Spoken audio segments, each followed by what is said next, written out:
Bismillahirrahmanirrahim. Assalamualaikum warahmatullahi wabarakatuh. Sahabat yang beriman dimanapun berada, semoga kita selalu dalam lindungan Allah Subhanahu wa Ta'ala. Kembali lagi di Sahabat Beriman atau SHB Official, dimana pada kesempatan kali ini saya kembali membahas masih seputaran mimpi Muhammad Qasim, khususnya mengenai Dajjal. Sahabat yang beriman, pada kesempatan kali ini saya mengangkat pembahasan di mana yang berjudul Tentara Dajjal Mempersiapkan Perang dan Ghazwatul Hind.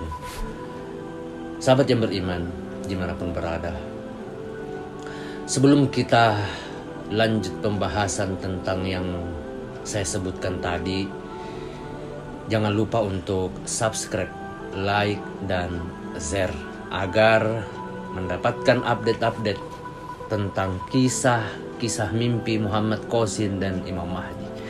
Baiklah sahabat beriman, Bismillahirrahmanirrahim. Allahumma sholli ala Sayyidina Muhammad wa ala ali Sayyidina Muhammad. Segala puji bagi Allah Subhanahu wa Ta'ala, Rabb semesta alam. Salawat dan salam kepada Nabi kita, Nabi Muhammad sallallahu alaihi wasallam, keluarganya, para sahabat-sahabatnya, dan orang-orang yang mengikuti mereka hingga akhir zaman.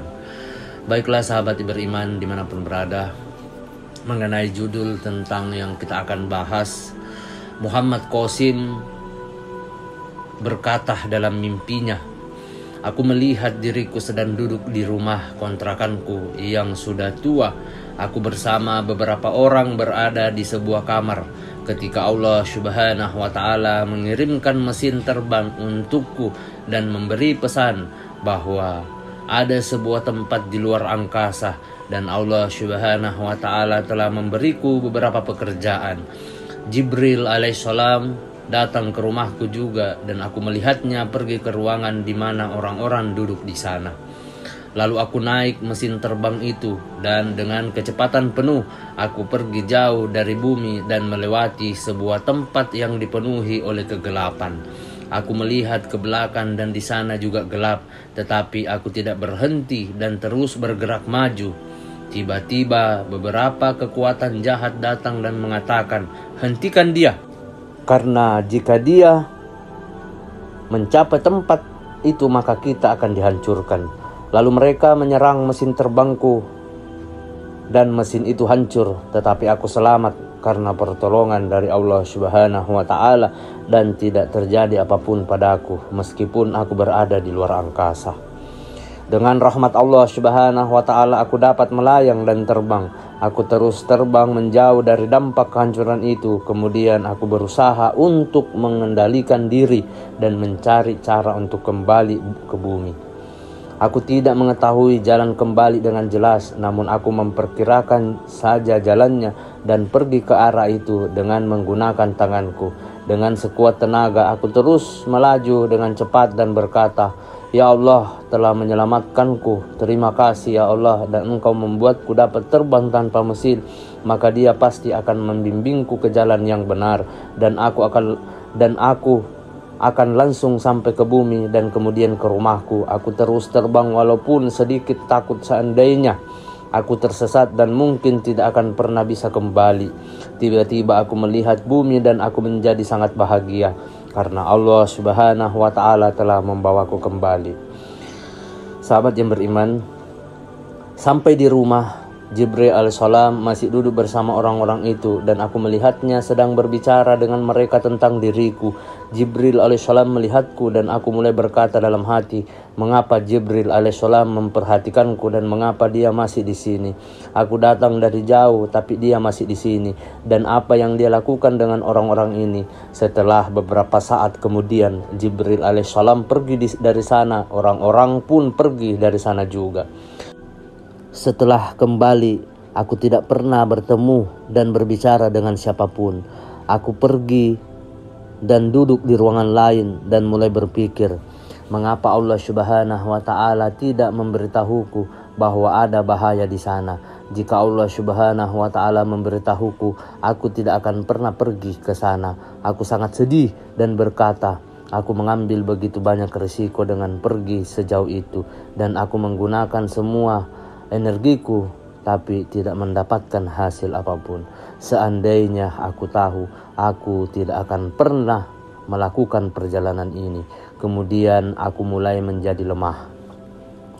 Sahabat yang beriman, aku pergi ke suatu tempat, kata Muhammad Qasim dalam mimpinya, dan bertemu dengan seorang pria yang ada di antara orang-orang yang ada di dalam rumahku dulu, dan dia bertanya, "Apa yang terjadi denganmu? Mengapa kamu bersedih?" Aku berkata, "Allah Subhanahu wa Ta'ala memberiku sebuah tugas yang tidak mampu aku lakukan. Aku terus menjadi lemah karena pekerjaan ini di luar kemampuanku." Dia berkata, "Jangan putus asa. Masa sulit akan berlalu dan kamu harus pergi ke dokter." Lalu aku pergi ke dokter dan dia memberiku resep dan berkata, "Minum obat ini dan kamu akan kembali sehat." Lalu aku kembali dan berpikir, bagaimana aku bisa mendapatkan obat ini. Kemudian aku pergi menjumpai orang yang menyarankanku ke dokter dan menunjukkan resep itu kepadanya. Dia berkata, "Aku tahu bagaimana mendapatkan obat ini dan aku akan mendapatkannya untukmu." Kemudian aku pergi ke tempat lainnya dan melihat seorang pria sedang membuat rumah. Dia juga melihatku dan aku berkata kepadanya bahwa aku berharap bisa memiliki rumah seperti ini juga. Sahabat yang beriman, kemudian mimpi Muhammad Qasim bertemu orang kedua, dan dia juga dari orang-orang yang berada di rumahku waktu itu, dan dia berkata, "Qasim, kami sedang membangun rumah untukmu." Aku terkejut dan berkata dalam hati, "Mereka membangun rumah untukku, di mana dan mengapa?" Lalu orang itu membawaku ke suatu tempat dan orang-orang dari rumahku itu semuanya di sana. Aku berkata, "Ini adalah orang yang sama yang ada di dalam rumahku sebelum aku melakukan perjalanan. Mengapa orang-orang ini melakukan semua ini untukku? Bagaimana mereka tahu bahwa aku menginginkan rumah?" Sahabat yang beriman, dalam mimpi Muhammad Qasim juga mengatakan, orang-orang itu bekerja dengan tulus dan penuh keikhlasan. Aku berpikir bahwa apakah mungkin mereka menerima pesan dari Allah Subhanahu wa Ta'ala dan melakukan semua ini. Kemudian pria yang mencari obat untukku sampai di sana, dan setelah melihat obat itu aku berkata, "Ini adalah multivitamin yang biasa dipakai ayahku." Kemudian aku minum obat itu dan mulai mengawasi pembangunan rumah.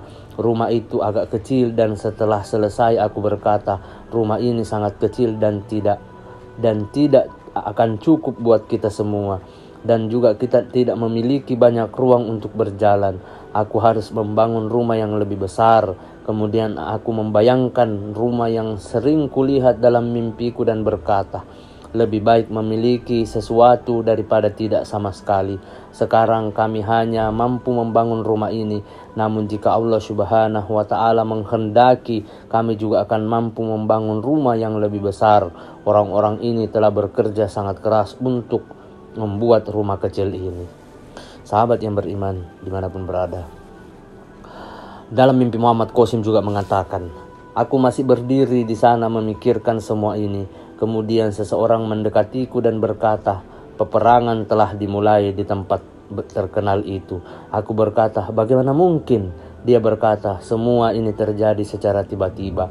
Kamu bisa pergi melihatnya sendiri.' Ketika aku melihatnya melalui televisi, aku benar-benar melihat peperangan itu telah dimulai di sana dan terus menyebar. Kekacauan dan peperangan ini telah menyebabkan bencana besar. Aku mengatakan bahwa keadaan ini akan terus menyebar. Orang-orang yang bekerja denganku mulai bekerja lebih keras lagi, dan mereka memberitahu orang-orang bahwa semua akan terjadi persis seperti yang dilihat Qasim dalam mimpi. Aku terkejut melihat semua ini dan berkata bahwa orang-orang ini sangat jujur dalam melakukan semua pekerjaan ini. Mereka menyampaikan pesan kepada orang-orang dan menyuruh mereka bersatu agar kehancuran negara Muslim dan diminimalisir. Banyak orang yang duduk dan mendengarkan serta percaya kepada mereka. Aku berkata bahwa aku harus pergi ke sana sendiri dan melihat apa yang telah terjadi. Ketika aku sampai di sana, Peperangan hebat antara muslim dan non-muslim sedang berlangsung. Aku tidak mengerti apa yang harus aku lakukan. Muslim mengalami banyak kerugian. Aku mengumpulkan keberanian untuk maju dan menuju ke sebuah area yang terbuka. Aku terkejut dengan apa yang kulihat, di mana tentara non-muslim sudah bersiap-siap di sana.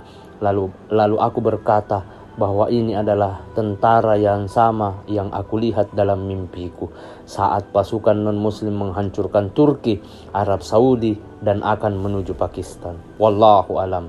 Sahabat yang beriman, di dalam mimpi Muhammad Qasim juga mengatakan ada banyak helikopter, pesawat tempur, dan pasukan darat di sana, dan aku merasa bahwa tentara ini adalah tentara Dajjal. Setelah melihat semua ini, aku berkata bahwa kami Muslim tidak cukup kuat untuk melawan tentara ini. Aku berbalik arah dan kembali kepada orang-orang itu menceritakan semuanya. Tentara non-Muslim sudah siap perang, dan inilah saat orang non-Muslim menghancurkan negara-negara Muslim. Mereka kemudian berkata bahwa kita tidak punya banyak waktu. Orang-orang itu terus berusaha menjangkau lebih banyak orang dengan pesan tersebut, dengan mengatakan bahwa orang-orang non-muslim sedang merencanakan serangan besar-besaran terhadap kita, dan kita harus bersatu dan berusaha menghindari malapetaka yang lebih besar. Pakistan akan memainkan perang besar dalam perang ini, dan perang Ghazwatul Hind juga sudah di depan mata. Kali ini aku melihat beberapa orang terkenal duduk dan mendengarkan mereka dengan seksama. Mimpi pun berakhir di sana. Wallahu alam bisawab. Demikianlah pembahasan kita pada kesempatan yang mulia ini. Sebagai kesimpulan dari pembahasan kita kali ini, di mana penggambaran tentang Dajjal adalah pembohong yang menutupi kebenaran dan kepalsuan. Sang penebar fitnah, dia menutupi manusia dengan kekafiran, berbagai tipu daya, penghasutan untuk kemudian mendorong manusia masuk ke dalam jurang kehancuran. Apakah kita menyadarinya? Sebagian orang percaya dengan keberadaannya, sebagian lagi menganggap bahwa itu hanyalah mitos belaka. Kemunculan pada masa dahulu hanya sekelumit saja. Sekarang mereka muncul dengan wajah dan bentuk yang jauh berbeda, tetapi tidak memiliki tujuan yang sama. Semoga kita semua dijauhkan dari mara bahaya, fitnah Dajjal, dan kehancuran akhir zaman. Demikianlah pembahasan kita kali ini. Saya selaku pemilik channel SHB Official memohon maaf apabila ada salah kata ataupun ucapan dalam video ini. Perlu kita ketahui bersama bahwa kebaikan dan kebenaran itu hanya milik Allah Subhanahu wa ta'ala. Kesalahan serta keburukan itu datangnya dari saya pribadi selaku manusia biasa yang tidak pernah luput akan kesalahan. Akhir kata, wabillahi taufiq wal hidayah. Wassalamualaikum warahmatullahi wabarakatuh.